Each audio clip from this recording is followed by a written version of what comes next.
Rumah sakit tua itu terpisah dari keramaian, karena letaknya berada di pinggiran kota. Rumah sakit itu masih digunakan sebagai rumah sakit umum, tetapi hanya sebagian gedung yang aktif melayani pasien. Bangunan yang ada di sebelah timur, yang dibangun sejak zaman kolonial itu, telah lama ditutup karena dianggap sudah tidak layak digunakan, karena sudah kumuh. Cat dindingnya mengelupas, jendelanya dipenuhi debu, dan lorong-lorongnya selalu tampak gelap meskipun matahari sedang bersinar terang di luar. Anehnya, setiap malam selalu ada orang yang mengaku melihat cahaya redup bergerak di balik jendela bangunan kosong itu, seolah masih ada aktivitas yang tak pernah benar-benar berhenti. Selama bertahun-tahun, banyak kisah menyeramkan yang berkembang di kalangan tenaga medis maupun warga sekitar. Beberapa perawat mengaku pernah mendengar suara ranjang pasien yang bergeser sendiri dari dalam gedung kosong.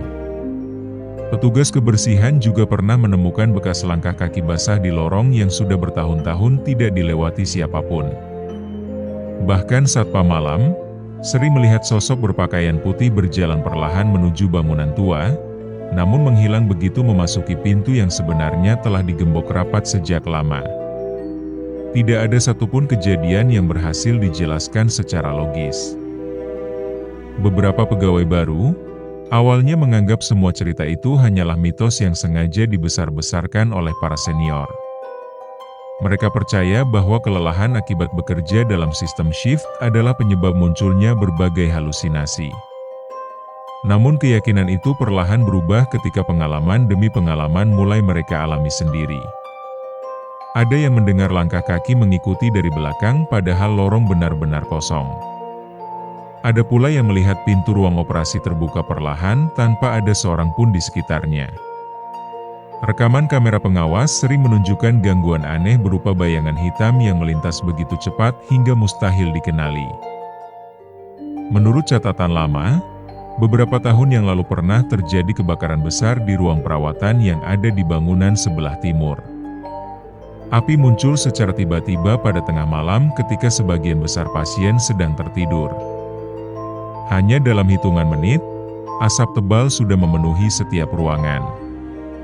Pintu darurat tidak bisa dibuka karena kerusakan mekanik, sehingga banyak pasien yang tidak sempat diselamatkan. Sejak peristiwa tragis itu, bangunan tersebut dibiarkan terbengkelai. Renovasi sempat direncanakan berkali-kali, proyek renovasi mulai dijalankan. Namun akhirnya berhenti lagi karena banyak pekerja proyek yang mengundurkan diri. Banyak dari mereka yang tidak tahan dengan gangguan dan kejadian-kejadian aneh yang mereka alami. Seiring berjalannya waktu, rumah sakit itu kembali beroperasi dengan gedung baru yang berdiri tepat di samping bangunan lama. Aktivitas medis berlangsung normal pada siang hari. Dokter, perawat, pasien, dan keluarga silih berganti memenuhi ruangan. Namun ketika malam tiba, setelah jam kunjung berakhir, semuanya berubah. Lorong-lorong menjadi sunyi. Lampu-lampu redup memantulkan bayangan panjang di lantai keramik yang mengkilap.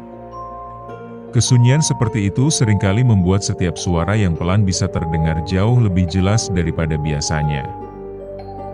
Gangguan-gangguan kecil semakin sering muncul pada malam Jumat. Dan beberapa pasien mengaku sering terbangun karena mendengar suara seseorang mendorong troli besi melewati depan kamar mereka. Ketika mereka melihat keluar, lorong tampak kosong tanpa seorang petugas pun. Anehnya, suara roda troli itu masih terus terdengar menjauh hingga akhirnya menghilang di ujung koridor. Tidak lama kemudian, alarm monitor pasien di ruangan lain berbunyi bersamaan tanpa penyebab yang jelas, seakan ada sesuatu yang sedang berkeliling mencari penghuni berikutnya. Petugas keamanan yang bertugas paling lama di rumah sakit itu memiliki kebiasaan unik, yaitu setiap akan memulai ronda malam, ia selalu berhenti sejenak di depan pintu menuju bangunan lama. Tanpa mengucapkan apapun, ia hanya menundukkan kepala yang seolah memberi hormat sebelum melanjutkan langkah. Kebiasaan itu dilakukan selama bertahun-tahun tanpa pernah ia jelaskan alasannya. Mereka yang pernah bertanya hanya mendapat jawaban singkat, bahwa tidak semua penghuni rumah sakit tercatat sebagai pasien atau pegawai. Sebagian dari mereka telah lama meninggal, tetapi belum pernah benar-benar pergi meninggalkan tempat itu. Pada suatu musim hujan, intensitas kejadian ganjil meningkat drastis. Lampu di beberapa lorong berkedip hampir setiap malam pada jam yang sama. Lift kadang berhenti sendiri di lantai yang sudah tidak digunakan, lalu pintunya terbuka beberapa detik tanpa ada siapapun di dalam. Bau obat-obatan bercampur aroma hangus sering muncul tiba-tiba di sekitar akses menuju bangunan sebelah timur. Bau itu hanya bertahan beberapa menit sebelum lenyap tanpa bekas, meninggalkan udara dingin yang sulit dijelaskan secara logis. Beberapa arsip lama kemudian ditemukan secara tidak sengaja di ruang penyimpanan yang hampir terlupakan. Di antara tumpukan dokumen itu terdapat laporan mengenai sejumlah kematian misterius yang terjadi setelah kebakaran puluhan tahun silam. Korbannya bukan pasien, melainkan beberapa petugas yang sedang berjaga malam. Seluruh laporan memiliki kesamaan yang mengerikan.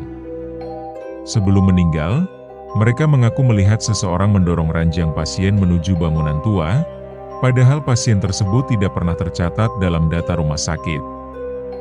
Anehnya lagi, setiap laporan itu selalu berhenti pada kalimat terakhir yang belum pernah selesai ditulis. Sejak malam ditemukannya arsip tersebut, suasana rumah sakit berubah menjadi jauh lebih mencekam. Mesin monitor beberapa kali berbunyi sendiri dari ruangan kosong. Telepon internal berdering tanpa ada suara ketika diangkat. Kamera pengawas yang mengarah ke koridor bangunan lama mulai sering menampilkan sosok samar berdiri diam di ujung lorong. Sosok itu tidak pernah bergerak mendekat, tetapi setiap malam posisinya terlihat semakin dekat dibandingkan rekaman sebelumnya.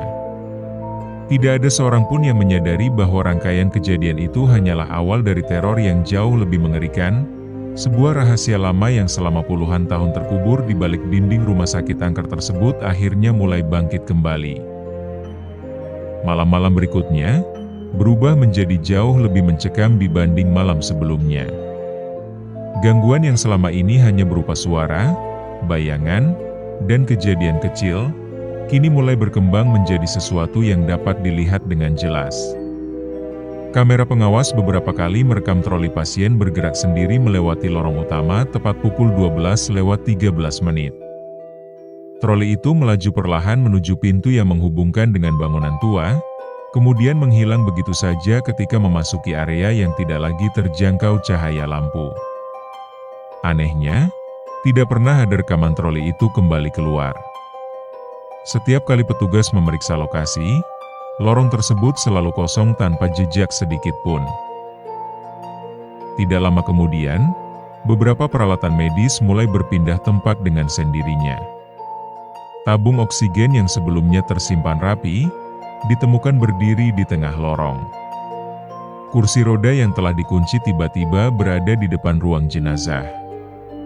Lampu ruang operasi lama berkedip meskipun seluruh aliran listrik menuju bangunan tua telah diputus bertahun-tahun sebelumnya. Para teknisi berkali-kali memeriksa instalasi listrik, namun tidak menemukan sumber daya apapun yang seharusnya mampu menyalakan lampu-lampu tersebut. Fenomena itu membuat semakin banyak pegawai menolak berjaga sendirian saat malam. Suasana rumah sakit semakin menegangkan ketika beberapa pasien mulai mengalami mimpi yang sama. Mereka terbangun dengan wajah pucat setelah bermimpi berada di lorong panjang yang dipenuhi asap tipis berbau hangus. Dalam mimpi itu, mereka melihat deretan ranjang pasien yang bergerak perlahan tanpa didorong siapapun. Di ujung lorong berdiri sosok tinggi berpakaian putih kusam dengan wajah yang tidak pernah terlihat jelas. Sosok tersebut hanya berdiri diam sambil menunjuk ke arah bangunan tua seolah mengajak siapapun yang melihatnya untuk mengikuti langkahnya menuju tempat yang tidak pernah kembali. Gangguan aneh itu akhirnya mulai mempengaruhi pelayanan rumah sakit. Mesin monitor jantung sering berbunyi keras tanpa penyebab. Lift berhenti terlalu lama di lantai kosong. Pintu otomatis membuka dan menutup sendiri berkali-kali pada jam yang sama setiap malam. Bahkan suhu udara di koridor menuju bangunan sebelah timur turun drastis hingga embun tipis terlihat menempel pada lantai keramik. Tidak ada kerusakan sistem pendingin yang mampu menjelaskan perubahan suhu sedingin itu. Para petugas hanya bisa saling memandang dengan wajah tegang, sambil berharap giliran jaga segera berakhir. Beberapa hari kemudian, seorang petugas arsip menemukan denah bangunan rumah sakit versi lama yang terselip di balik lemari besi. Pada denah tersebut terdapat satu ruangan yang tidak pernah muncul dalam peta bangunan modern. Ruangan itu berada tepat di bawah bekas ruang operasi bangunan sebelah timur dan diberi tanda sebagai ruang penyimpanan darurat. Anehnya, tidak ada satupun pegawai yang mengetahui keberadaan ruangan bawah tanah tersebut. Selama puluhan tahun, seolah seluruh bagian rumah sakit sengaja melupakan bahwa tempat itu pernah ada. Rasa penasaran mendorong beberapa petugas melakukan pemeriksaan terhadap bangunan lama pada siang hari. Setelah membersihkan tumpukan puing dan debu, mereka menemukan sebuah pintu besi besar yang tertutup lapisan semen tua. Di bagian atasnya masih terlihat tulisan yang hampir hilang dimakan usia. Udara di sekitar pintu terasa jauh lebih dingin dibanding ruangan lain, sementara bau obat-obatan lama bercampur aroma gosong semakin kuat menusuk hidung. Saat salah satu petugas menyentuh gagang pintu berkarat itu, terdengar suara benturan keras dari balik dinding, seolah ada sesuatu yang sedang bergerak di ruang kosong yang telah lama terkunci. Sejak penemuan pintu tersebut, gangguan berubah menjadi jauh lebih agresif. Lampu di seluruh koridor rumah sakit padam selama beberapa detik setiap malam tepat pada waktu yang sama. Dalam kegelapan itu, kamera pengawas merekam puluhan sosok seperti manusia berjalan perlahan memenuhi lorong menuju bangunan tua. Begitu listrik kembali menyala, semua sosok itu menghilang tanpa meninggalkan bekas sedikit pun. Rekaman tersebut diperiksa berulang kali oleh teknisi, namun hasilnya selalu sama. Tidak ada tanda manipulasi gambar ataupun gangguan sistem. Teror mencapai puncaknya ketika ruang jenazah mengalami kejadian yang belum pernah terjadi sebelumnya. Seluruh lemari pendingin tiba-tiba terbuka bersamaan tanpa disentuh siapapun. Alarm darurat berbunyi nyaring di seluruh gedung. Udara berubah sangat dingin hingga napas para petugas terlihat seperti kabut putih. Pada saat yang sama, terdengar suara roda besi berputar perlahan dari lorong luar, disertai bunyi langkah kaki yang jumlahnya semakin banyak. Suara itu bergerak mendekat dengan ritme yang teratur, seakan sekelompok orang sedang mendorong puluhan ranjang pasien menuju satu tempat yang sama. Keesokan paginya, ketika seluruh rekaman kamera diperiksa kembali, terlihat sesuatu yang membuat semua orang terdiam. Tepat pada saat alarm berbunyi, kamera berhasil menangkap puluhan sosok berpakaian pasien rumah sakit berjalan perlahan memenuhi koridor. Tubuh mereka tampak gosong, pakaian mereka hangus di beberapa bagian, dan langkah mereka terlihat berat seolah masih menahan rasa sakit yang luar biasa. Di belakang rombongan itu berdiri satu sosok jauh lebih tinggi dengan pakaian putih yang tampak utuh. Sosok itulah yang memimpin seluruh barisan menuju arah bangunan tua sebelum akhirnya seluruh gambar dipenuhi gangguan seperti asap tebal. Penemuan rekaman tersebut membuat sejarah kelam rumah sakit kembali dibuka. Dari berbagai dokumen lama akhirnya diketahui bahwa jumlah korban kebakaran puluhan tahun silam ternyata jauh lebih banyak daripada yang pernah diumumkan kepada publik. Sebagian besar jenazah tidak pernah berhasil diidentifikasi karena kondisi bangunan runtuh sebelum proses evakuasi selesai. Lebih mengerikan lagi, ruang bawah tanah yang tersembunyi di bawah bangunan sebelah timur diyakini menjadi tempat terakhir puluhan korban terjebak tanpa pernah ditemukan. Tidak seorang pun menyadari bahwa malam berikutnya pintu besi menuju ruang yang terlupakan itu akan terbuka dengan sendirinya, membuka jalan bagi teror paling mengerikan yang pernah dialami rumah sakit tersebut. Pada malam berikutnya hujan turun sangat deras, seolah langit ikut menyembunyikan sesuatu yang selama puluhan tahun terkubur di bawah bangunan tua itu. Tepat pukul 12:13, seluruh lampu rumah sakit kembali berkedip bersamaan. Kali ini bukan hanya satu atau dua lorong yang gelap, melainkan hampir seluruh gedung kehilangan penerangan selama beberapa detik. Saat listrik kembali menyala, kamera pengawas memperlihatkan pintu besi menuju ruang bawah tanah telah terbuka perlahan dengan sendirinya. Gembok tua yang selama bertahun-tahun menempel di sana, terlihat sudah jatuh ke lantai dalam keadaan berkarat dan patah, seolah dipaksa terbuka oleh kekuatan yang tidak terlihat. Beberapa petugas yang memberanikan diri mendekati pintu itu langsung merasakan hawa dingin yang jauh berbeda dari udara malam biasa. Bau obat-obatan lama bercampur aroma kayu hangus dan asap memenuhi lorong sempit menuju tangga bawah tanah. Dinding-dindingnya dipenuhi bekas jelaga hitam yang masih terlihat jelas meski puluhan tahun telah berlalu. Semakin jauh menuruni tangga, suasana berubah semakin sunyi. Tidak terdengar lagi suara mesin rumah sakit maupun langkah kaki dari lantai atas. Yang tersisa hanyalah bunyi tetesan air dan suara roda besi yang bergema pelan dari arah kegelapan di ujung lorong. Di dasar tangga, terdapat ruangan luas yang selama ini terlupakan. Ranjang-ranjang besi tua masih berjajar rapi meski telah dipenuhi debu tebal. Beberapa tabung oksigen yang berkarat berdiri miring di sudut ruangan. Peralatan medis kuno masih berserakan, seolah semua orang meninggalkannya secara mendadak, tanpa sempat menyelamatkan apapun. Di beberapa dinding tampak bekas telapak tangan yang menghitam akibat asap kebakaran. Bekas-bekas itu mengarah ke pintu keluar yang ternyata tertutup reruntuhan bangunan sejak malam naas puluhan tahun silam. Di tengah ruangan, ditemukan sebuah buku laporan yang sebagian halamannya telah hangus. Tulisan yang masih bisa dibaca, menjelaskan bahwa saat kebakaran terjadi, puluhan pasien dipindahkan sementara ke ruang bawah tanah untuk menghindari kobaran api di lantai atas. Namun sebelum proses evakuasi selesai, langit-langit bangunan runtuh dan menutup seluruh akses keluar. Mereka yang berada di bawah tanah, terjebak tanpa pertolongan. Asap perlahan memenuhi ruangan hingga tidak ada lagi satupun yang mampu bertahan hidup. Tragedi itu sengaja disembunyikan agar tidak menimbulkan kepanikan dan mencoreng nama rumah sakit. Sesaat setelah halaman terakhir laporan dibuka, seluruh ruangan berubah sangat dingin. Lampu senter mulai berkedip tidak beraturan. Dari balik deretan ranjang tua, muncul sosok-sosok samar dengan pakaian pasien yang telah gosong. Wajah mereka dipenuhi luka bakar, tetapi tidak menunjukkan kemarahan.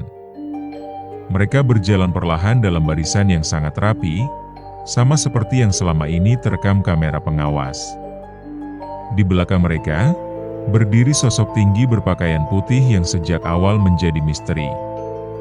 Sosok itu ternyata adalah seorang dokter kepala yang dahulu memilih tetap berada bersama para pasien hingga ajal menjemput, karena menolak meninggalkan mereka sendirian di ruang bawah tanah.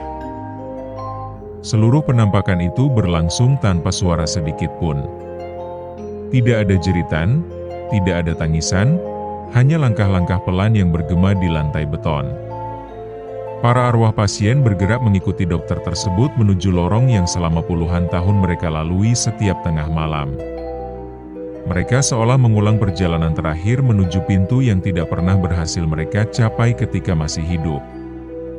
Setiap malam, tragedi itu terulang kembali dalam keheningan yang sama, seakan waktu berhenti tepat pada malam kebakaran yang merenggut seluruh harapan mereka. Ketika rombongan arwah itu perlahan menghilang, seluruh bangunan rumah sakit tiba-tiba bergetar pelan. Alarm kebakaran berbunyi tanpa sebab. Pintu-pintu otomatis terbuka bersamaan, sementara seluruh monitor pasien di gedung utama menampilkan garis datar selama beberapa detik sebelum kembali normal. Anehnya, tidak ada satupun pasien yang mengalami gangguan kesehatan. Semua alat kembali bekerja seperti biasa, seolah rumah sakit hanya sedang memberi kesempatan kepada para penghuni lamanya untuk melewati lorong terakhir mereka sekali lagi. Peristiwa malam itu akhirnya membuat pihak rumah sakit memutuskan menutup seluruh akses menuju ruang bawah tanah secara permanen. Tangga masuk dicor dengan beton tebal, Sementara bangunan-bangunan sebelah timur dipagari agar tidak lagi dimasuki siapapun. Sebuah tugu kecil didirikan di halaman belakang sebagai penghormatan kepada para korban kebakaran yang selama puluhan tahun tidak pernah tercatat secara layak dalam sejarah rumah sakit tersebut. Sejak saat itu, kejadian-kejadian aneh memang mulai berkurang, namun tidak pernah benar-benar menghilang. Hingga sekarang, petugas jaga malam masih sesekali mendengar suara roda troli bergerak perlahan dari arah bangunan yang sudah kosong. Kamera pengawas terkadang kembali menangkap barisan pasien berjalan menuju lorong yang seharusnya telah tertutup rapat. Bau asap hangus sering muncul beberapa menit sebelum alarm kebakaran berbunyi sendiri tanpa penyebab. Anehnya, setiap rekaman yang berhasil memperlihatkan penampakan tersebut selalu terjadi tepat pukul 12:13, waktu yang diakini sebagai saat langit-langit ruang bawah tanah runtuh menutup jalan keluar para korban puluhan tahun silam. Sampai hari ini rumah sakit itu masih berdiri dan tetap melayani pasien seperti biasa. Ribuan orang datang dan pulang tanpa pernah mengetahui sejarah kelam yang tersembunyi jauh di bawah pondasi bangunan.